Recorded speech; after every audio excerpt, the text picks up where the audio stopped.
Don't get me started on my journey there, but I was in IT 20 something years ago, and that's what I was doing. And I lost a $12.5 million client because my brain was so freaking chaotic that I was running a team of 25 other ADHD and ASD business owners. We were all business owners. Yeah. We all owned our own businesses, but we're all doing things for this IT company. And it was insane.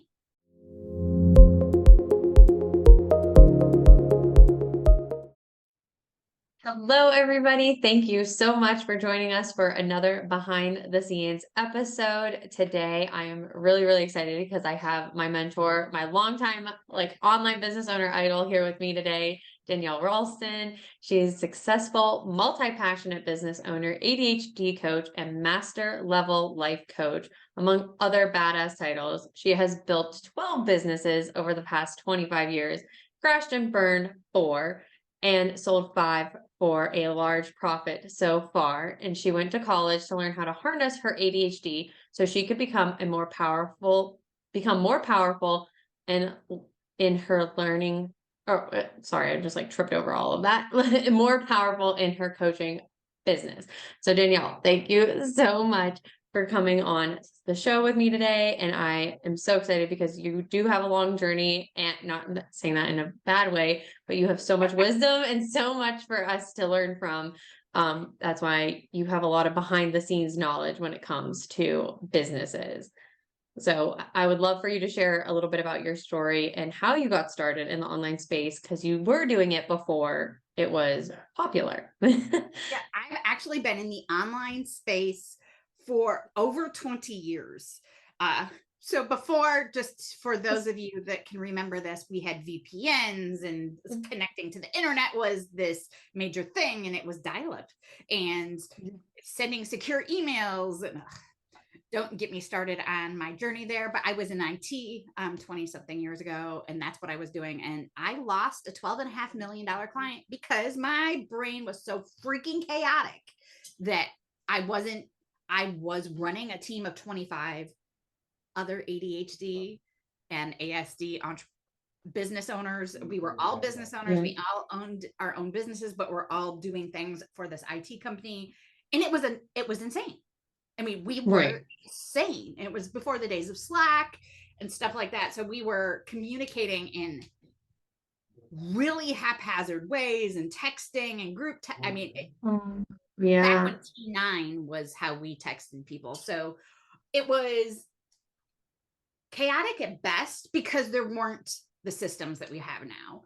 And I Hmm. I was chaotic. My house was always a disaster. It was walking through piles in our bedroom. Our everything was always a disaster. And it poured over into my work life. And I was like, this I can't keep this up. I felt horrible that I lost a huge client, and I had to do something. And at that point, my son was about 3, 4, something like that, and also showing signs of being ADHD and maybe something worse. He ended up being autism spectrum disorder, ADHD, and OCD all at the same time. And Oh, I had and to that learn. was before there was proper tools and diagnoses to help people. And I'm sure you probably weren't even diagnosed with ADHD officially, because they didn't really diagnose women back then. Well, okay. So as a kid, so I have multiple learning disabilities and I'm ADHD. And as a Yep. child, I was just diagnosed as mentally retarded. I did not know that about your I story. did not learn to read, write, to do anything until I was 12 years old, Oh my. because they literally put me in the back of the classroom and left me there because they didn't. I was mentally retarded. There was no reason to teach me. I was never going to learn. I was disruptive in class. I was bored out of my mind. I was disruptive in class. Yeah. I talked too much. I couldn't read, so they couldn't give me something to do. I have motor skill issues, so I couldn't color or And no one took the time to actually sit and teach you or give you the tools that you needed. no. So one day, I was sitting in the back of a hearing impaired learning disabled resource room. My best friend was hearing impaired. My brother is also profoundly deaf, and my sister. So I knew this teacher because she worked with my siblings, but didn't know her Yeah. super well. just kind of knew of her, but I was going home with my bestie because for her birthday party. So I was going to ride the school bus home with her. So I was sitting in the back of the room while she was working with her special ed teacher. And the head of the special ed classroom came back and she's like, why aren't you working on homework? You're in 5th grade. I know you have homework. Rebecca has homework. Why don't you? Which is funny that my best friend as a kid was Rebecca, and also as an adult, also another Rebecca. Yes. And she's like, I know you have homework. And my Becky turned around. She goes, oh, they don't give her books. This woman was like 4'5", maybe 4'10", maybe. Yeah. In heels. That woman went tearing out of that classroom, and I assume down to the school principal or something, and screaming the whole entire way. Like you could hear her down the hallway. She was mad. The next Monday, I came into school. She met me at the door coming off the school bus, took me directly to her room, and it was about February, March 13th, because that was when my bestie's birthday was.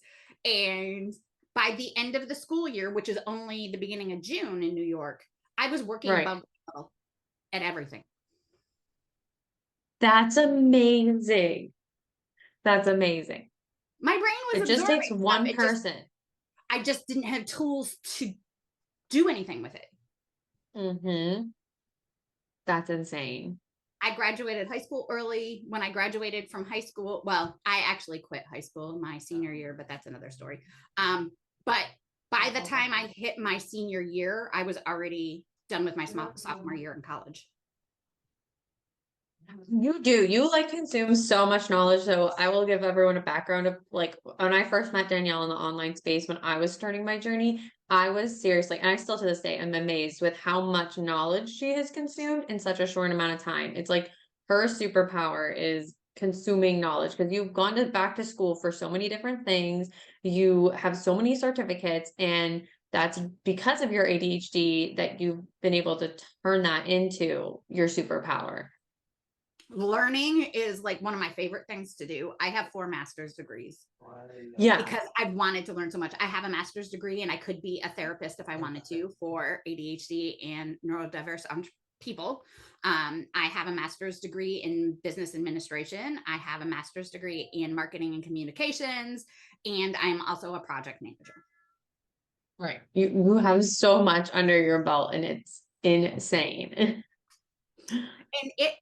And it's because I need to learn every single detail about something before I'll even talk about it or do anything, which is why I have like 50 coaching certifications, because if I find something that a client needs, I'm going to go learn about it, and I'm going to learn minute details about every single thing, because I don't feel like I can ever teach it until I know all of the things.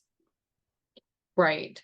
You are very, really proactive in that sense. And I would love to hear how that kind of, just going back to your story and your businesses, is how that contributed to your owning so many businesses. And I know you built some of them, you bought some of them. So I'd love to hear how your ADHD has affected that, because you were talking about that impacted one of your biggest clients, which I'm sure the audience would love to hear like how you kind of overcame that instead of letting it make you crumble. So I cried for a little bit. I was so frustrated. And I was so angry with myself. And I have a temper. I'm Italian and Russian. I have a temper. Yeah. And that lasted, like, my husband swears, like 48 hours. I was horrible to live with for 48 hours. And then I was like, F this. I am going to fix this. So the only way I knew how to fix it is to figure out how my brain worked. So I went and got my master's degree after already and when I say just finishing my MBA. I had just finished my MBA. I didn't even have my certificates or anything yet. Oh my didn't have my gosh. diploma yet. And I signed up for college again to get my master, start learning about therapy, because that was the only thing that I could think of. There wasn't. Yeah. There was none of that out there, at least not. There also wasn't internet to search easy at that point, people. So putting that out there, there may have been coaching. I don't know how long coaching has been around. I've never learned that. It definitely looked different probably than what it does now. And I feel like definitely therapy. So Yeah. I went to become a therapist because I needed to learn how my brain worked. I never intended to do that as a job, but I needed to learn how my brain worked. I needed to be able to help my son Yeah. because doctors were not being helpful at that point at all. Because this was 20 something years ago, before they were just starting to really recognize Asperger syndrome and high functioning Learning autism. disabilities. My son was speaking at 6 months old in full sentences and reading before he was 2. Yeah, that's insane. So, like, what do you do with this kid? And the schools and preschools idea is to put him into speech therapy. And like, he speaks in full sentences and speaks 2 languages. What do you mean speech therapy? This does Yeah, not he work. doesn't need Yeah. that. So I had to learn. I had to go back to school. I had to learn because I couldn't figure out how to help myself. Right. I went to help myself, and still running an IT company with a team of 40 at this point while I was going through college. I did my master's degree in 3.5 years. Don't do that to yourself. Yeah. Just don't ever do that to yourself. Yes. My husband almost divorced me many times through that process because I was hyper focused. I hyper focused for 3 years.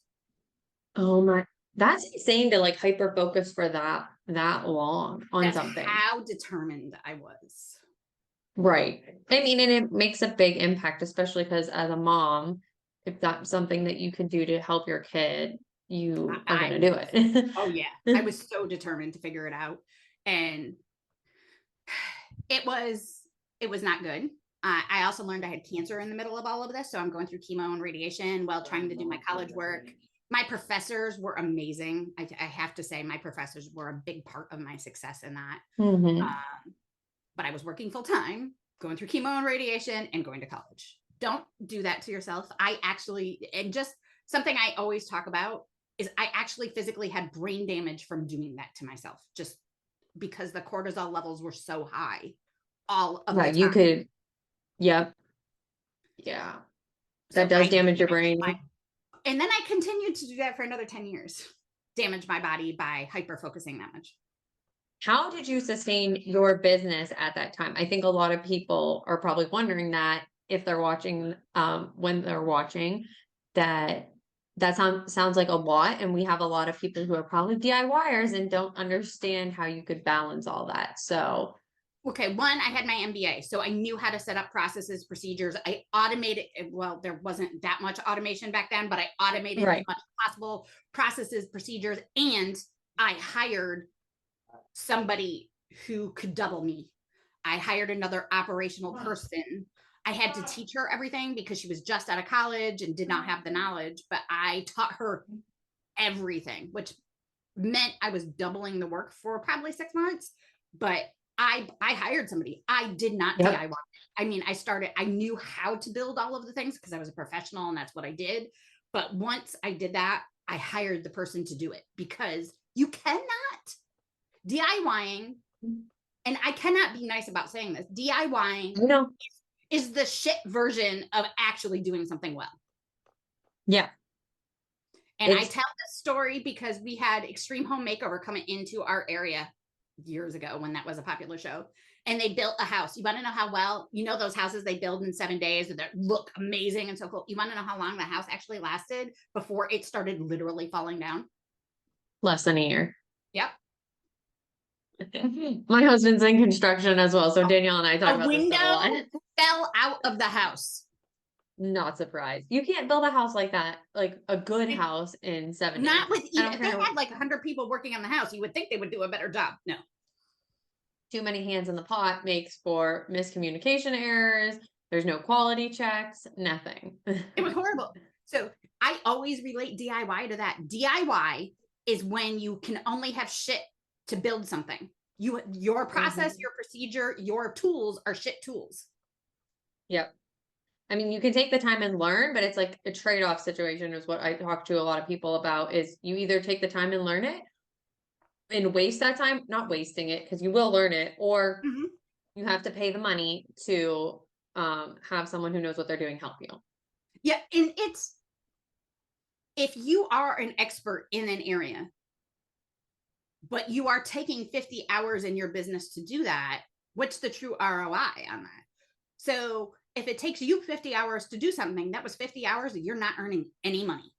Or I could hire an Emma to do it, which is what we've done here, because I was like, I am not taking the time to build this stuff. I am not taking time to do any of this. I don't have the time because I could be earning money. Right. When you truly, I would love for in your words to see, like, hear the difference between owning and operating a business, because I don't think that's talked about enough. And a lot of people think they have to stay in that operation space. That's not a true CEO role. No, that if you are operating everything in your business and doing all of the deliverable work and owning the business, you aren't actually a CEO. You're a freelancer. Right.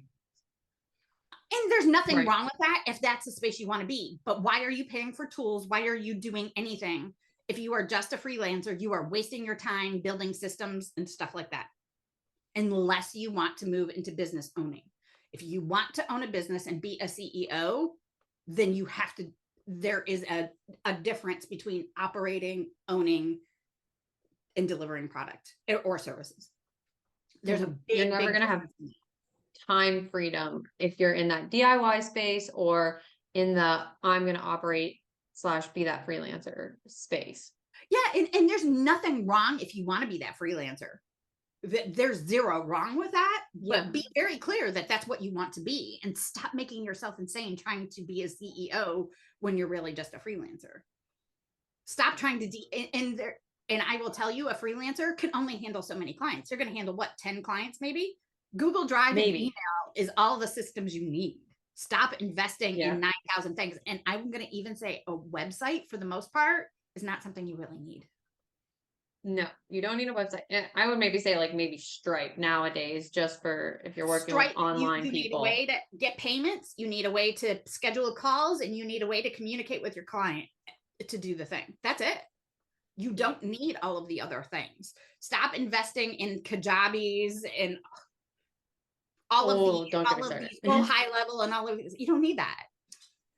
Now, if you're moving into owning a business, then absolutely hire the person to build those things. Do it right the first time. One of my favorite stories as an operational person is I had a client. They hired me to build processes and procedures for them. And wanted to use free software.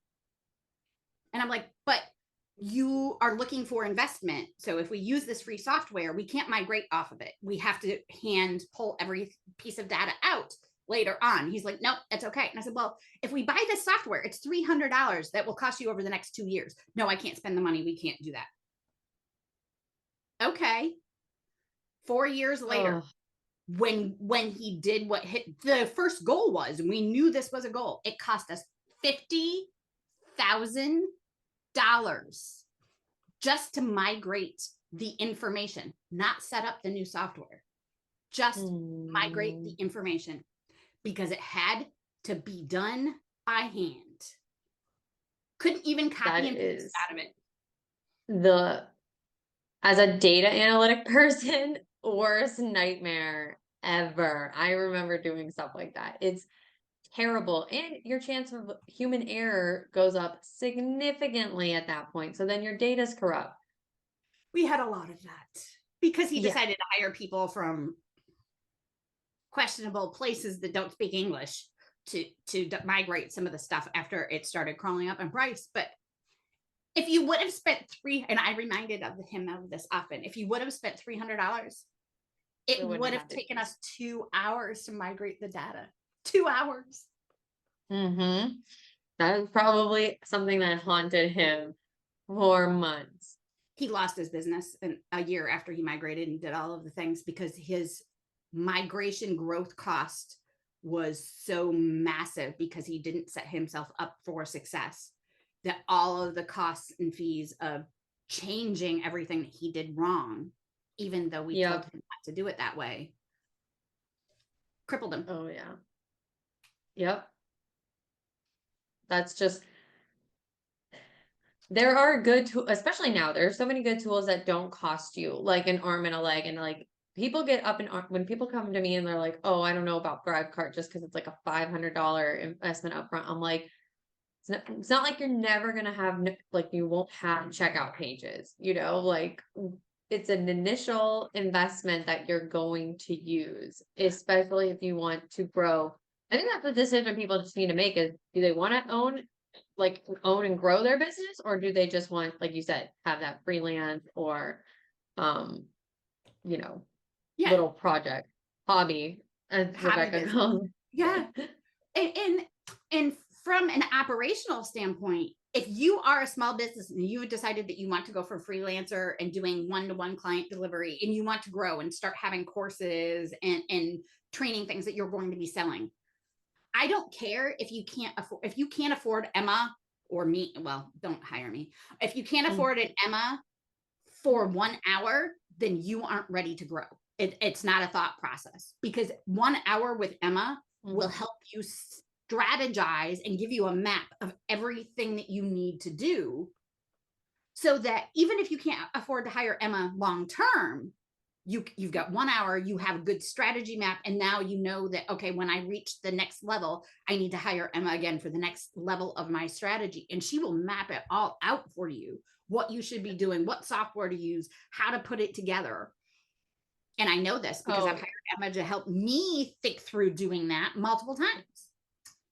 It's also like, I feel like that's why I kind of like created behind the scenes, was I feel like operations and certain aspects of business are not talked about enough, because everyone wants to talk about the sexy stuff like sales and marketing and whatever trends there are. But I'm like, every business that's ever been successful has good operations. They have lean processes, they have documented processes. It's the boring stuff that makes a successful business. It's the boring stuff that makes a successful business. And the next level of a long-term, consistently successful business is not doing it on your own. Right. Yep. You're not going to do it on your own. And the goal should be to take you out of the business. I see this so many times with entrepreneurs, and I'd love to get your take on this, especially since we've been talking about hiring and not DIYing it, is a lot of people come to the limiting belief that they have to be the one to do it themselves, or like they're worried about training someone else to do what they do because of competition. I've seen that a ton in entrepreneurs. So I would love to get your take as someone who's done this for over 25 years and in so many businesses. And because I know you've also had a bad partnership in the past. So like, I would love to hear about a little bit. We don't have to go down the whole rabbit hole, but I think there's a lot of lessons learned in being careful who you trust. Like, you don't want to totally disregard it, but don't get a partner until you are positive of the goal. Like, don't bring a partner in to help figure out how to make the business profitable. Don't do that. Figure that out. Hire the person you need to help you figure out how to make it profitable. Great. There's consultants of all kinds. Yeah, absolutely. There is no right or wrong way to do anything. Stop freaking listening to your business coaches. And I've been a business coach and run successful businesses for 25 years. Stop listening to your freaking business coach who tells you that this is the way you have to do it. It's the only way. Bullshit. It's bullshit. There is not just one way to do things. Do not do things exactly like somebody else does it, because that's not going to work for you, because you're not them. Hire the person that you need for the success. Even if you can't afford to hire them for 3 months or 6 months or a year or whatever, hire them for one session. That VIP days are a thing, people. Use them. You will get 5,000 hours, and I'm really not kidding, 5,000 hours of expertise in 1 hour from somebody. That's 100 hours, 200, 300 hours of you trying to figure it out in 1 hour. It is. I always say this not because it's like I'm an ops person, but you should hire a consultant before you hire a coach, because they actually get in there with you. A coach doesn't get in your business with you. So most of the time, I will say most of the time. Yeah, I'm a coach, but I'm really a strategist and mentor because Yeah. I've sold 6 businesses. Emma said 5 at the beginning. I'm now at 6 businesses that I've sold. I'm Okay, a because you had one recently. Yeah, I Just just from talking to that person at the band thing, right? yeah, I was Like, at a gig and sold my business. Wasn't yeah. planning on it, but hey, why not? When somebody offers you $280,000 for your business at a gig, you listen. Yeah. There's everything's for sale for the right price. Heck yeah. Um, and all my team that worked for me got bonuses, so they're all happy. Oh yeah. So when you're setting up your business, if you are ready to go to that next level, hire at least a strategist or a mentor person for at least 1 hour every quarter to check in with you, make Mm-hmm. sure you're on the right step, make sure that you're going through a good mapped out process, because there is a process to growing. If your Mm-hmm. operations are not solid, that needs to be done. If your accounting, your bookkeeping, all of that is not solid, get that right. Get your legal processes and things. Stop DIYing and hoping that somebody isn't going to sue you. I just had somebody, and I have this week's story. I had somebody that I worked with 2.5 years ago, 3 years ago, just try to sue me because she crashed her business by doing all of the things I told her not to do. She did that after I was done with the project building stuff for her. And I have all of the emails backing that up. So I'm not worried. She's Yeah. not going to get diddly squat. But you want to know what else I don't have to do? I don't have to go to court or do anything. My insurance covers all of that, and they're taking her to court. And she's now being countersued because I Good. have a legal team and I have insurance and I have my LLC that protects me. Yep. I don't even have to deal with it. I mean, I was annoyed when I got the emails, but I sent everything to my legal team and now it's their problem and I don't have to worry about it. And I am 100% confident I'll win. Right. Those are things that you like. If anyone's listening, do not skip out on those things. I'm guilty of skipping out on like the legal side at first, but after seeing my husband, he's going through something with one of his businesses, with being sued. Not really being sued, just whatever. It's an annoying headache. So just get yourself set up right from the get go. Those are not things to skip out on. Like finances and legal, I see so many people try to DIY that or just like get by on freebies. Like that is something that you should invest in. Good contracts, good contracts.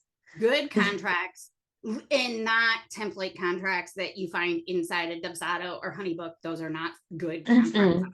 I mean, they're a good basic for like your first couple of clients. Like I will fully admit they're good for like 2 or 3 Yeah. clients, but after that, get a real contract. Yeah. Yep. So after that, understand My hands feel like understanding that you cannot and should not do everything on your own. Like BSEA, Mm-hmm. Building Successful Entrepreneurs Academy, the reason why we built that is to help walk people through so that they can be ready to grow. And having Mm-hmm. something like that where you learn a business structure and you learn mindset structure, because if your mindset isn't great, your business is going to suck. But you also need that business structure. I went through that. Yeah, like I had a great structure, but my mindset sucked for 6 months and probably more than 6 months, but it suffered. My business suffered from that. So for sure. But a business partner is not going to solve the chaos, the issues, or any of that. They're going to add to it, especially at first. I work with my bestie, my business bestie. We love working together, but you want to know what? We create so much chaos together. We had to hire somebody else, Emma, to fix all of that because we, even as business partners, we are not able to do all of the things. Hiring a Right. business And partner this is is not not a the magic business bullet. partner I was No, referring to, by the way, for anyone no. watching. The I other business partner business that you partner had before nightmare was that. story. I have a business partner nightmare story that is not Rebecca from BSEA. No, he No, no. Don't even get me started on that one. I know. That I am in year 13 of fighting him in court. So Again, people don't skip out on the legal. don't skip out on the legal. And but don't think that a business partner is going to be the magic bullet of being able to handle all of the things that need to do. Mhm. It's not, because my business partner is amazing. Rebecca is, I love working with her. but she is crap at everything operational. That's not I her love thing. Rebecca, and she will be on the show too. She's coming on the show too. But her strengths are very different from your strengths, but that's what makes it a And good partnership. And in order for me to do what I do and be creative and be the business owner and be the face and be interacting and delivering to clients, I couldn't do things. You can't do it all and be successful at everything. Something is always going to fail if you are doing it all. Something is always going to fail. You cannot keep track of it all. No. Well, even if I can, because I mean, I can handle keeping track of it all. I can't do everything. There are only so many hours. Oh, yeah. Yeah.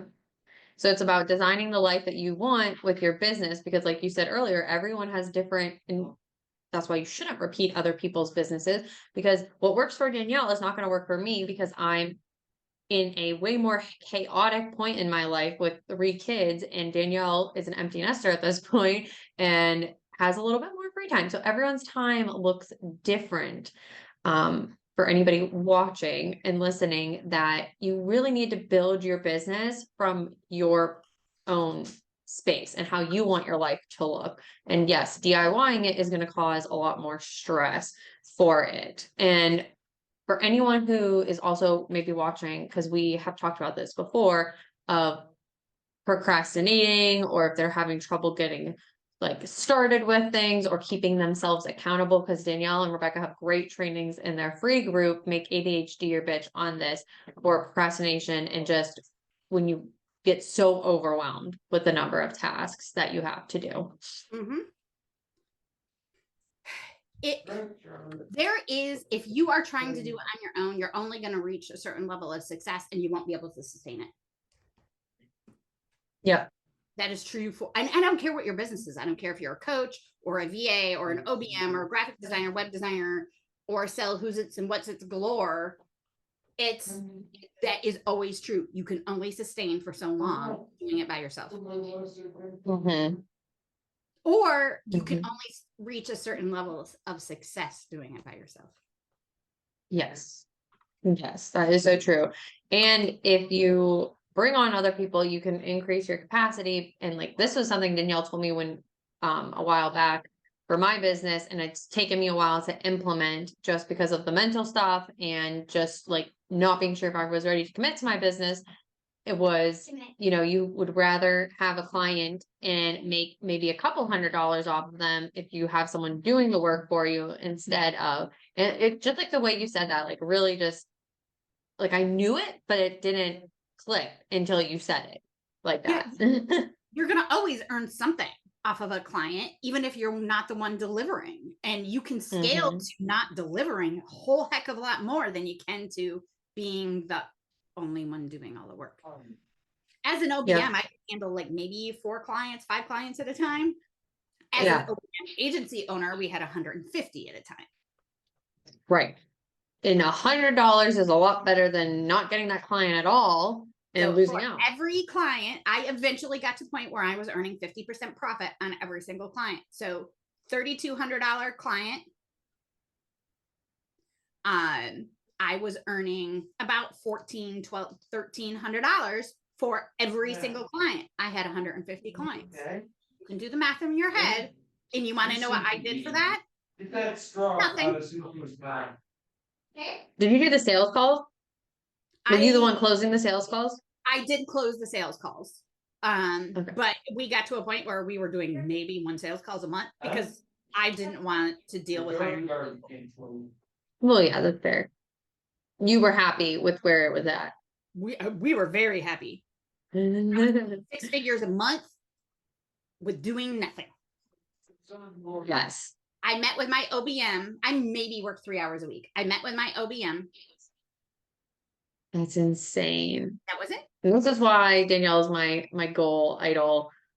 I have been wanting, I wanted to work with Danielle for so long. When I first met you, when we got on a connection call, I was like, I love her. I fangirl so hard after. I told Zach, I was like, she's so cool. I would be like her. And now I get to work with Danielle almost every day. So it is one of my favorite I love things so working far, with Emma. So 2023. yes, I love working with Emma. Emma makes my life easy and so much less to do. And even though I know how to do everything, I could just say, "Hey, Emma, go figure it out," and I don't have to. I love that.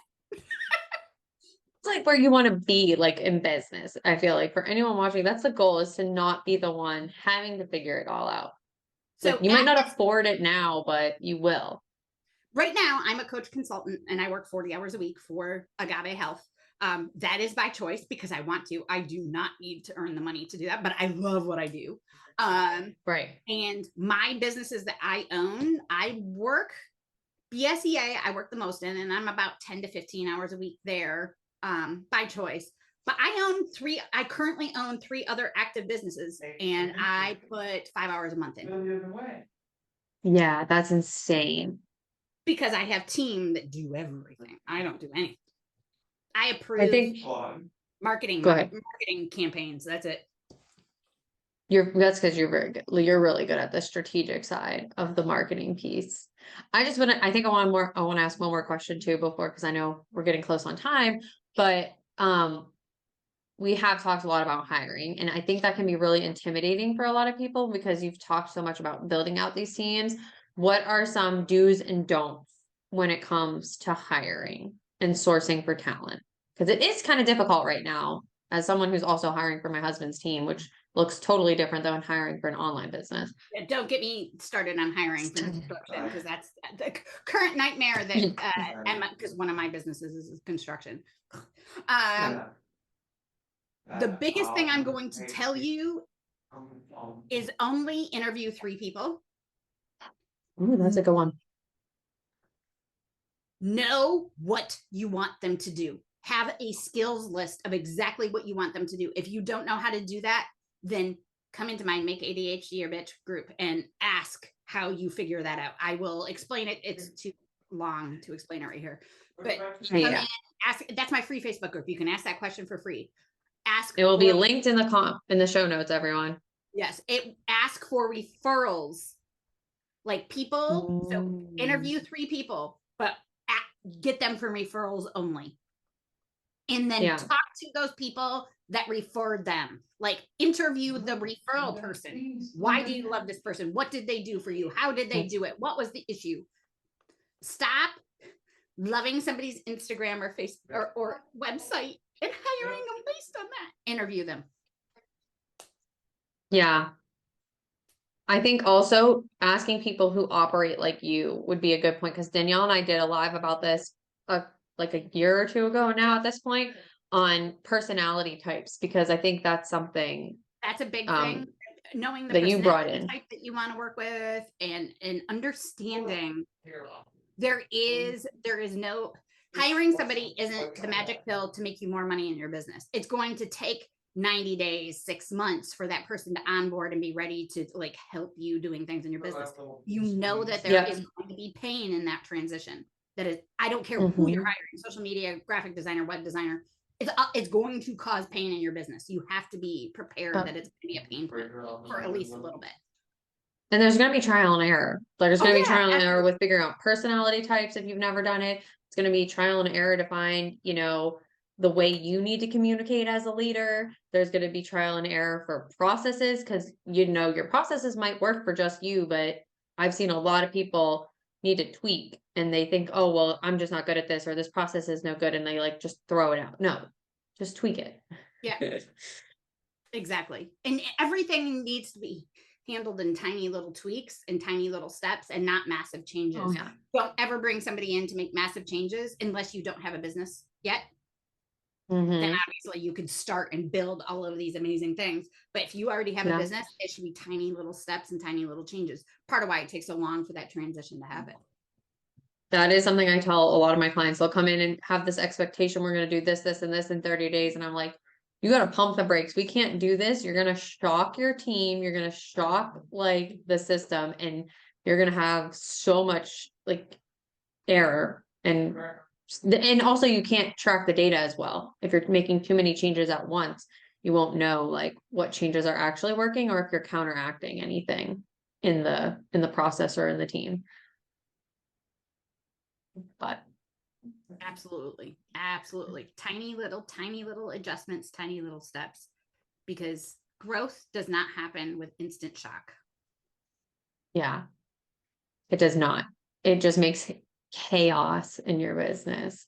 Mm-hmm. But Danielle, I do want to wrap us up because you've been such an amazing guest and I know you have lots else to do today. And I would just like to hear from you about what's the one key takeaway you'd love the audience to walk away with, since we did cover a lot. If you can't afford support right this second, or feel like you can't, then join something like Make ADHD Your Bitch, join Emma, like follow Emma, find an expert that can become your distance mentor immediately. Hmm. Yep. Because you need a mentor in your business if you're going to grow. Yep. It's true. It's really hard to try and do it by yourself, especially if you're the person, if you're working at home by yourself. It's also hard when you're not in with other people because you get inside your own head, going back to the mental piece for sure. Absolutely. That's such a good one. There's so many good takeaways today. Thank you so much, Danielle, for joining us. And if you guys are watching well, you will be watching the replay because we're not doing this live. I would love to hear your takeaways, biggest aha moments in the comments below. Thank you for having me.